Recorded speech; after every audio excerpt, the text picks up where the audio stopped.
이순덕은 오늘도 새벽 5시에 눈을 떴습니다. 37년 교직 생활의 습관이었습니다. 알람 없이도 정확히 같은 시간에 눈이 떠졌습니다. 남편이 떠난 지 5년.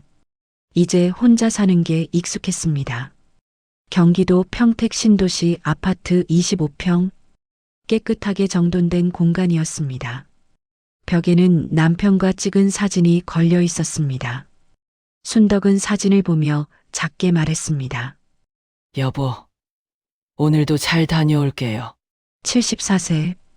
허리는 고닫고 걸음걸이는 단단했습니다. 매일 아침 1시간씩 걷는 덕분이었습니다. 순덕은 전직 초등학교 교사였습니다. 평택의 한 초등학교에서 37년을 근무했고 퇴직한 지 9년이 됐지만 아직도 제자들이 연락했습니다. 산책을 마치고 집으로 돌아와 아침 식사를 준비했습니다. 밥을 먹다가 아들 재훈에게서 전화가 왔습니다. 어머니, 주말에 내려갈게요. 전화를 끊고 순덕은 작게 한숨을 쉬었습니다. 아들은 착했습니다. 하지만 며느리는 달랐습니다.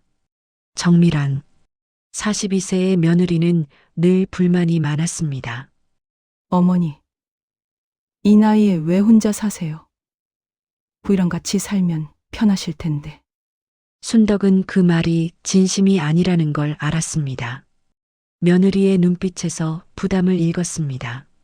식사를 마치고 지하 주차장으로 내려갔습니다. 구석에 낡은 흰색 모닝이 서 있었습니다. 2012년식. 벌써 12년째 함께한 차였습니다. 순덕은 차에 올라타 시동을 걸었습니다. 오늘도 잘 부탁해. 차에게 말을 거는 게 습관이 됐습니다. 혼자 사는 노인의 외로움이었을까요? 운전은 조심스러웠습니다. 과속도 하지 않았고 신호도 정확히 지켰습니다. 12년간 단 한 번도 사고가 없었습니다. 하지만 주변 사람들은 걱정했습니다. 이 선생님, 이제 운전 그만하시지 그래요? 며느리는 더 직설적이었습니다. 요즘 고령 운전자 사고 뉴스 매일 나와요. 면허 반납하시면 정부에서 지원금도 준대요. 순덕은 대답하지 않았습니다. 모시고 다닌다는 게 얼마나 부담인지 알았습니다. 며느리의 짜증 섞인 한숨, 아들의 피곤한 표정, 차라리 혼자 움직이는 게 서로에게 편했습니다. 저녁에 TV를 켰습니다. 뉴스가 나왔습니다. 오늘 오후 서울 강남에서 70대 운전자의 차량이 인도로 돌진해 순덕은 리모컨을 껐습니다. 나는 아니야. 나는 조심하니까. 밤이 깊어졌습니다. 순덕은 침대에 누워 천장을 바라보며 생각했습니다. 언제까지 혼자 살 수 있을까? 언제까지 누구에게도 짐이 되지 않을 수 있을까? 눈을 감았습니다. 내일도 새벽 5시에 일어날 것입니다. 오늘과 똑같은 하루를 살 것입니다. 하지만 알지 못했습니다. 자신의 평온한 일상이 곧 무너질 거라는 것을. 지하 주차장 어둠 속에서 누군가 순덕의 차를 바라보고 있다는 것을. 다음 날 아침도 똑같이 시작됐습니다. 순덕은 새벽 5시에 눈을 뜨고 산책을 했습니다. 오늘은 병원에 가는 날이었습니다. 3개월마다 받는 정기 검진이었습니다. 순덕은 가방을 챙겨 지하 주차장으로 내려가 모닝에 시동을 걸었습니다. 평소와 다름없었습니다. 병원까지는 20분 거리였습니다. 순덕은 천천히 차를 몰았습니다. 출근 시간이라 차들이 많았습니다. 초록불이 켜졌습니다. 순덕은 엑셀을 밟았습니다. 그때였습니다. 으드득 차 밑에서 이상한 소리가 들렸습니다. 순덕은 잠시 멈칫했습니다. 하지만 차는 정상적으로 움직였습니다. 뭐지? 불안한 마음에 속도를 줄이려 했습니다. 브레이크를 밟았습니다. 그런데 페달이 푹 꺼졌습니다.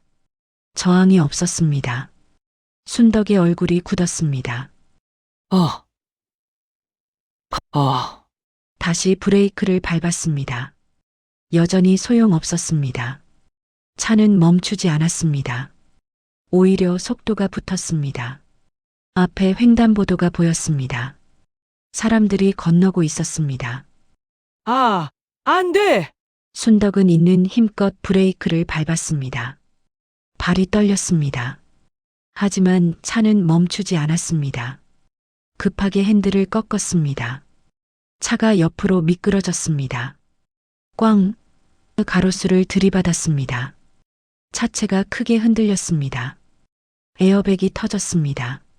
하지만 차는 멈추지 않았습니다. 주차된 승용차를 들이받았습니다. 유리창이 깨졌습니다. 순덕은 비명을 질렀습니다. 차는 화단을 넘었습니다. 흙이 튀고 나무가 부러졌습니다. 마지막으로 아파트 담벼락에 처박혔습니다. 쾅! 엄청난 충격이었습니다. 순덕의 머리가 에어백에 세게 부딪혔습니다.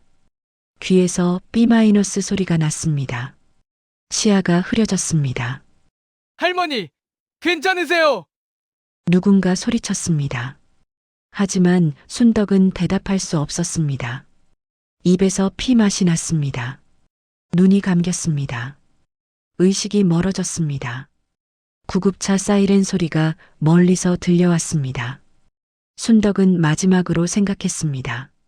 브레이크를 분명히 밟았는데 그리고 의식을 잃었습니다.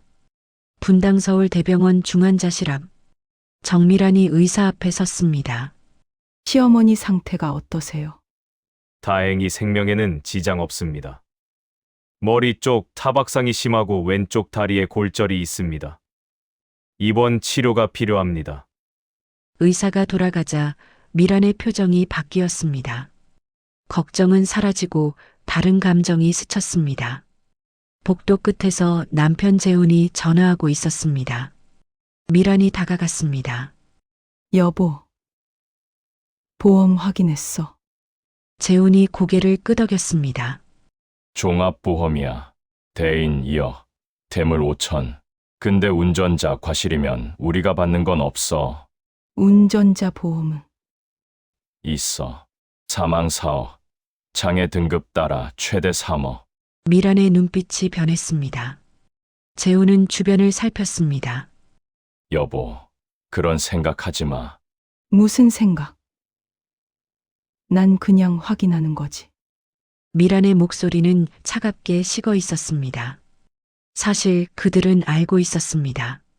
어머니의 재산, 평택 아파트 2채, 예금 3억, 각종 보험까지 합치면 10억이 넘었습니다. 재훈 부부는 빚이 2억이었습니다. 미란의 과소비 때문이었습니다. 명품 가방, 백화점 쇼핑, 골프 회원권, 재훈의 월급으로는 감당이 안 됐습니다. 이자만 해도 매달 200만 원이었습니다. 며칠 후 순덕이 의식을 회복했습니다. 어머니, 재훈이 침대 옆에 앉아 있었습니다. 순덕은 천천히 말했습니다. 사고 났어. 브레이크를 밟았는데 멈추지 않았어. 미란이 문을 열고 들어왔습니다. 어머니, 깨어나셨네요. 다행이에요. 순덕은 미란을 바라봤습니다. 미란의 눈빛이 차가웠습니다. 어머니, 무슨 일이 있었어요? 순덕은 천천히 말했습니다. 브레이크를 밟았는데 멈추지 않았어. 미란이 한숨을 쉬었습니다. 어머니, 그게 급발진 아니에요? 원래 나이 드시면 순간 판단이 흐려지잖아요. 아마 엑셀을 밟으신 거 아닐까요? 순덕은 고개를 저었습니다. 아니야. 분명히 브레이크. 어머니, 이제 운전 그만하셔야 해요. 이번엔 다행이었지만 다음엔 어떻게 될지 몰라요. 미란의 목소리는 단호했습니다. 순덕은 대답하지 않았습니다. 가슴이 답답했습니다. 자신은 분명히 알고 있었습니다. 브레이크를 밟았다고 하지만 아무도 믿어주지 않았습니다. 순덕은 눈을 감았습니다. 억울했고 서러웠습니다. 그리고 이상했습니다. 왜 브레이크가 작동하지 않았을까? 12년간 한 번도 문제없던 차였는데 순덕은 불안한 마음으로 눈을 떴습니다. 무언가 잘못됐다는 느낌. 하지만 무엇인지 알 수 없었습니다. 일주일이 지났습니다. 순덕의 상태는 안정됐습니다. 하지만 왼쪽 다리에 깁스를 했습니다. 당분간 걷기 힘들었습니다. 병실에는 재혼 부부만 왔다 갔다 했습니다. 딸 혜진은 서울에서 약사로 일하느라 바빴습니다. 하지만 주말이 되자 병원을 찾았습니다. 엄마, 혜진이 병실로 들어왔습니다. 순덕의 얼굴이 환해졌습니다. 혜진아, 엄마, 많이 놀랐죠? 혜진은 어머니 손을 잡았습니다. 따뜻한 온기가 전해졌습니다. 혜진은 병실을 둘러봤습니다. 어머니 짐이 정리되지 않고 어질러져 있었습니다. 제가 좀 정리할게요. 혜진은 가방과 옷가지를 정리했습니다. 서랍을 열었습니다. 그 안에 서류 봉투가 있었습니다. 꺼내서 확인했습니다. 자동차 보험 수익자 변경 신청서. 혜진의 눈이 커졌습니다. 수익자란에 정미란이라고 적혀 있었습니다. 이게 뭐지? 변경 신청일은 한 달 전이었습니다. 사고 나기 전이었습니다. 이상했습니다. 어머니가 왜 갑자기 수익자를 바꿨을까? 혜진은 다른 서류도 확인했습니다. 그리고 더 충격적인 것을 발견했습니다. 부동산 담보대출 신청서, 평택 아파트, 어머니 명의의 집이었습니다. 그런데 공동신청자란에 이순덕, 정미란 며느리 이름이 함께 적혀 있었습니다. 대출 금액 1억 5천만 원. 신청일은 보험 변경과 같은 날이었습니다. 혜진의 손이 떨렸습니다. 뭔가 이상했습니다. 어머니는 돈이 필요 없는 분이었습니다. 연금도 충분했고 예금도 있었습니다. 왜 갑자기 대출을 받으려 했을까? 그것도 며느리 이름을 같이 올려서. 혜진은 서류를 들고 복도로 나와 오빠 재훈에게 전화를 걸었습니다. 오빠, 이게 뭐야? 엄마 보험 수익자 언니로 바뀌어 있어. 그리고 집에 담보대출 신청서까지 있고. 전화 너머가 조용해졌습니다. 그건 엄마가 하신 거야. 엄마가 왜 갑자기? 생활비 필요하시다고. 혜진은 믿을 수 없었습니다. 오빠, 이거 언니가 한 거 아니야? 무슨 소리야? 너 지금 의심하는 거야? 그냥 신경 꺼. 넌 상관없는 일이야. 재훈은 전화를 끊어버렸습니다. 혜진은 핸드폰을 쥔 채 서 있었습니다. 뭔가 잘못됐습니다. 분명히 이상한 일이 벌어지고 있었습니다. 오후가 됐습니다. 재훈 부부가 병실에 도착했습니다. 혜진아, 왔구나. 미란이 밝게 웃었습니다. 하지만 혜진의 표정은 굳어 있었습니다. 언니, 잠깐 얘기 좀 해요. 두 사람은 복도로 나갔습니다. 혜진이 서류를 꺼냈습니다. 이게 뭐예요? 미란의 얼굴이 굳었습니다. 왜 언니 이름으로 보험 수익자가 바뀌었어요? 그건 어머니가 하신 거야. 거짓말하지 마세요. 엄마는 이런 거 절대 모르시는 분이에요. 언니가 한 거 맞죠? 미란은 한숨을 쉬었습니다. 혜진아, 넌 몰라. 우리가 얼마나 힘든지. 빚이 얼마인데. 그게 무슨 상관이에요? 언니 빚 때문에 엄마 재산을 건드리는 거예요. 조용히 해. 여긴 병원이야. 미란도 화를 냈습니다. 너는 서울에서 잘 살잖아. 우리가 얼마나 힘들게 사는데. 어머니 모시는 것도 우리고. 병원비도 우리가 내는 거야. 그러니까 조금 받는 게 당연한 거 아니야? 혜진은 할 말을 잃었습니다. 며느리가 이런 사람인 줄 몰랐습니다. 언니, 이건 아니에요. 엄마는 아직 살아 계세요. 그런데 벌써 재산 얘기를 해요? 미라는 대꾸하지 않았습니다. 그냥 돌아서서 병실로 들어갔습니다. 그날 밤, 혜진은 잠을 이룰 수 없었습니다. 계속 생각했습니다. 사고가 정말 우연이었을까? 아니면 혜진은 고개를 저었습니다. 설마 그럴 리 없어. 하지만 의심은 커져갔습니다. 다음 날 아침, 혜진은 경찰서를 찾아갔습니다. 교통과 담당 형사 최민수가 혜진을 맞았습니다. 어떤 사건인가요? 제 어머니 사고요. 이순덕, 급발진 의심 사고죠.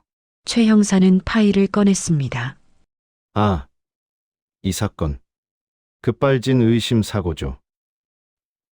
네, 그런데 차량 점검은 하셨나요? 아직입니다. 보험사에서 진행 중이에요. 혜진은 조심스럽게 말했습니다. 혹시 차를 정밀하게 조사해 주실 수 있나요? 최 형사가 혜진을 쳐다봤습니다. 무슨 이유로요? 혜진은 잠시 망설였습니다. 그리고 입을 열었습니다. 제가 이상한 걸 발견해서요. 최민수 형사는 혜진의 말을 듣고 표정이 굳었습니다. 보험 수익자 변경이요? 네, 사고 한 달 전에 바뀌었어요. 혜진은 서류 사본을 꺼냈습니다. 최 형사는 찬찬히 읽었습니다. 대출 신청까지. 이건 좀 이상하네요. 그죠? 저도 그렇게 생각해요. 최 형사는 고개를 끄덕였습니다. 알겠습니다. 차량 정밀 조사 요청하겠습니다. 사흘 후 국과수 감정 결과가 나왔습니다. 최 형사가 혜진에게 전화했습니다. 혜진 씨, 경찰서로 와주실 수 있나요? 무슨 일이세요? 직접 와서 들으셔야 할 것 같습니다. 혜진은 곧바로 경찰서로 향했습니다. 조사실에서 최 형사를 만났습니다. 앉으세요. 혜진은 긴장한 표정으로 앉았습니다. 최 형사는 파일을 펼쳤습니다. 국과수 감정 결과가 나왔습니다. 차량, 브레이크, 오일 라인에 인위적인 절단, 흔적이 발견됐습니다. 혜진의 얼굴이 하얗게 질렸습니다. 인위적이요? 네. 자연 고장이 아닙니다. 누군가 일부러 손을 댄 흔적이 있어요. 그럼 이건 살인미수입니다. 최 형사의 목소리는 무거웠습니다. 혜진은 손으로 입을 막았습니다. 정말이었습니다. 누군가 어머니를 해치려 했던 것입니다. 최 형사는 즉시 아파트 주차장 CCTV를 확보했습니다. 사고 전후 일주일 영상을 모두 확인했습니다. 그리고 결정적인 장면을 발견했습니다. 사고 전날 밤 11시 47분, 어두운 지하 주차장, 순덕의 모닝 옆에 한 사람이 나타났습니다. 모자를 눌러 쓴 여자였습니다. 주변을 살피더니 차 밑으로 기어 들어갔습니다. 최 형사는 영상을 멈췄습니다. 이 사람이 약 15분간 차 밑에 있었습니다. 그리고 나온 뒤 손에 뭔가를 들고 갔어요. 화면을 돌려 여자의 얼굴을 확대했습니다. 모자를 벗는 순간이었습니다. 얼굴이 드러났습니다. 정밀한이었습니다. 혜진은 비명을 삼켰습니다. 언니, 이틀 후 미란이 경찰서로 소환됐습니다. 재훈도 함께 왔습니다. 조사실, 최 형사가 CCTV 영상을 틀었습니다.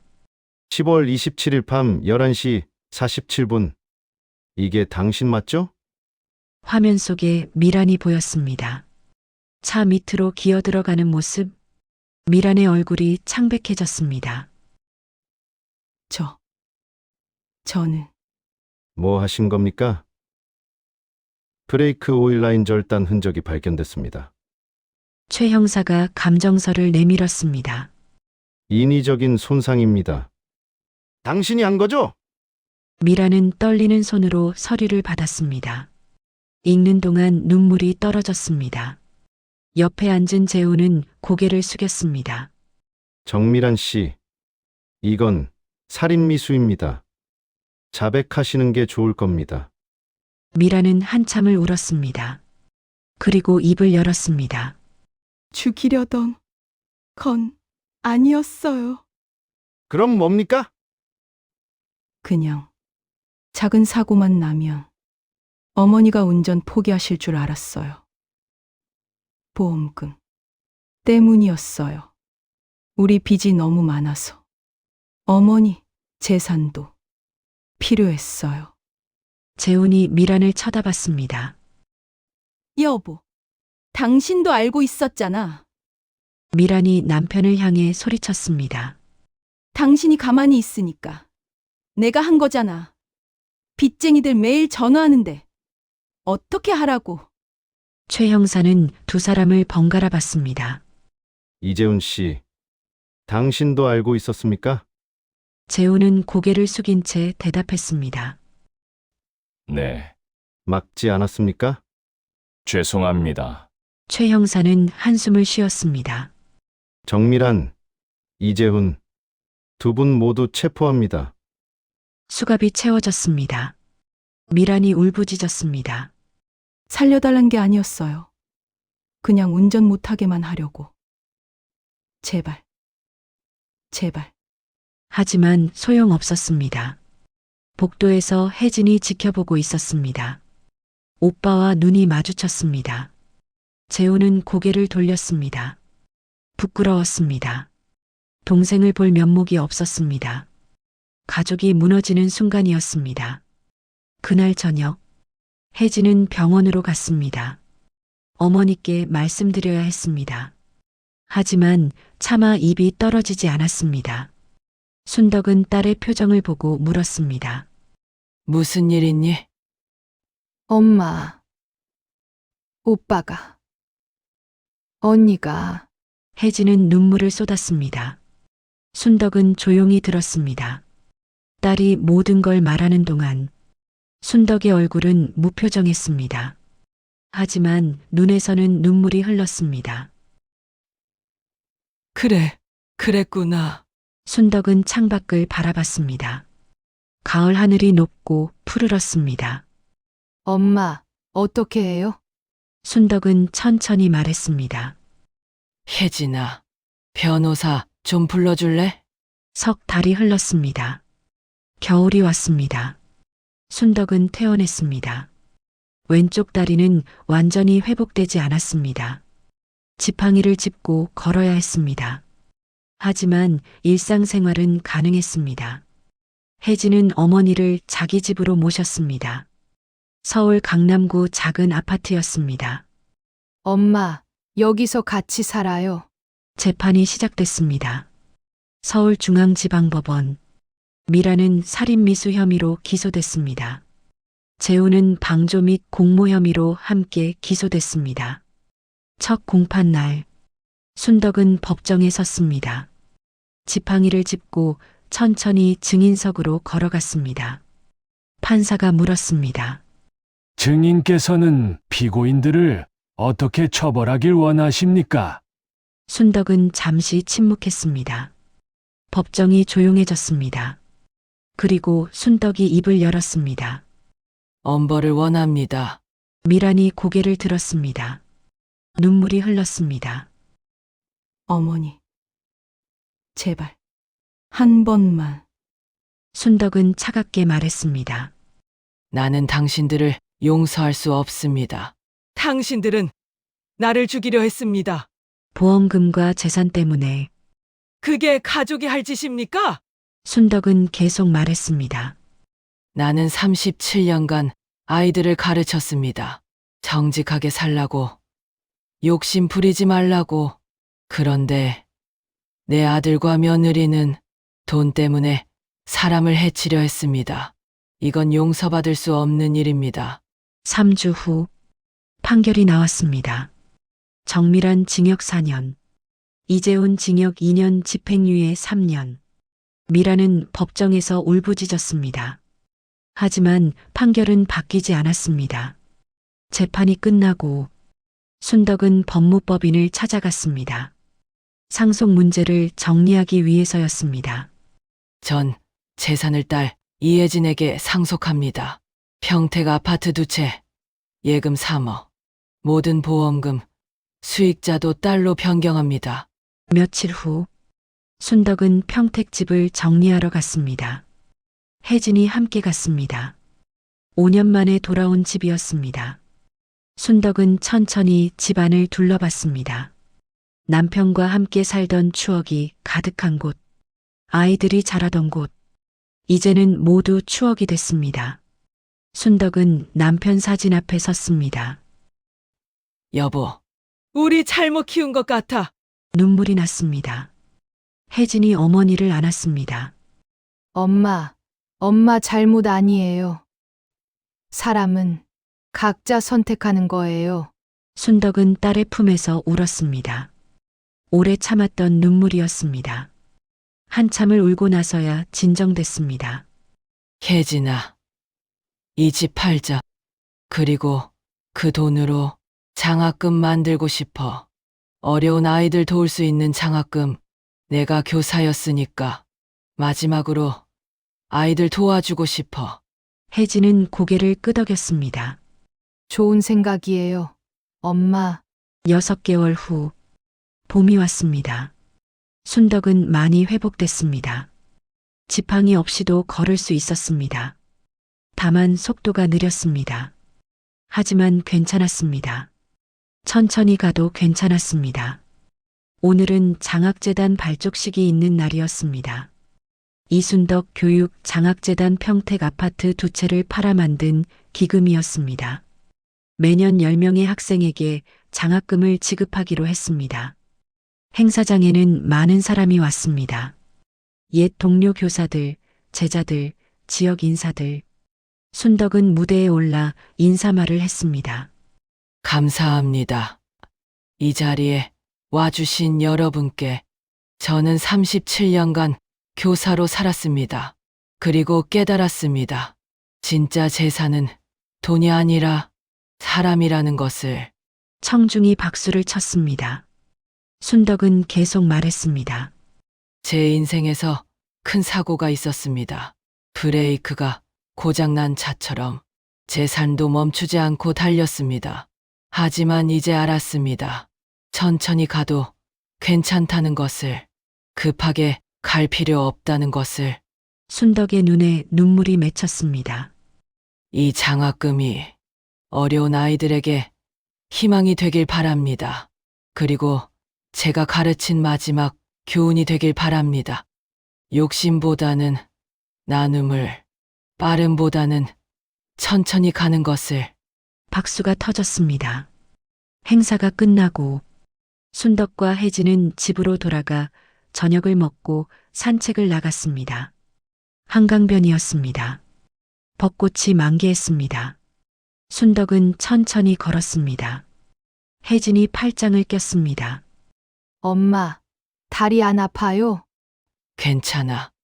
천천히 가면 돼. 두 사람은 말없이 걸었습니다.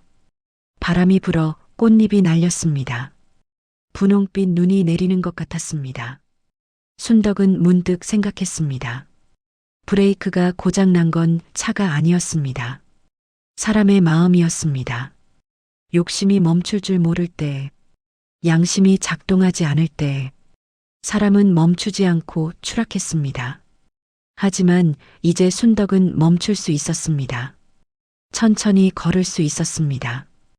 혼자가 아니라 딸과 함께. 그것만으로 충분했습니다. 순덕은 딸의 손을 꼭 잡았습니다. 혜진도 어머니 손을 꼭 잡았습니다. 두 사람은 노을 속으로 걸어갔습니다. 천천히, 함께,